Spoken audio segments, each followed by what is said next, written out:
this I 0.0. We name this as Q 0.0.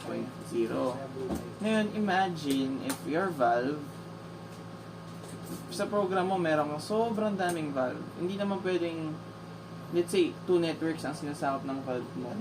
What if 8 networks siya? So, ibig sabihin nun, for each valve, meron kang 8 networks na ikaka-copy-paste mo. So, that's gonna be problematic. So, that's why we have, ayan, add new block. Then, syempre, ladder logic, function block. Then, so, dito, the difference is, wala naman masyado. So, eto, ito-drop down nyo to. Kasi dito kayo maglalagay ng mga names. So, lagay natin dito si block 1. So, yun na. Lagay natin si function block sa gitna.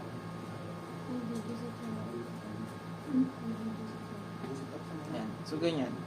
So, sa block 1, ayan. So, ito. Dito yung mga tags. So, see the difference nung dito at saka dito? Dito yung mga tags niya, then dito yung pinaka-program. Basically, pwede din dito. So, let's say, we have start push button, start PB, stop PB, ano pa ba pwedeng ipasok? Position open, position close. Output natin is opening tsaka closing. Ano pa? Pwede ding fault. Yan.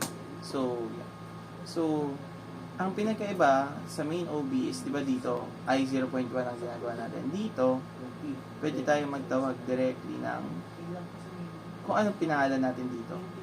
Let's say, start PB. Then, and, di ba sabi ko, hashtag lang.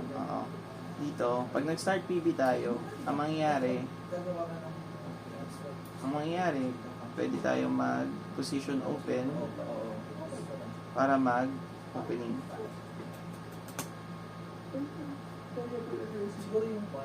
Hindi, sige, wag muna. Ayan, start push button, opening. Pag stop, pag pinindot ko naman si stop, ang mangyayari, dito. Sige, huwag ko naman ang pakomplikahin. Para makita niya kung gano'ng kadami. Damihan natin. Stop PB. Ang mangyayari, closing. So, dito, hindi ako pwedeng mag-open pag stop. Pag na-trigger si stop, hindi ako pwedeng mag-open. Gets? So, same lang din dito. Hindi ako pwedeng mag-stop pag nakabukas si start. Okay? So, ngayon, lalagdag ulit tayo ng isa pa na pag pinindot, pag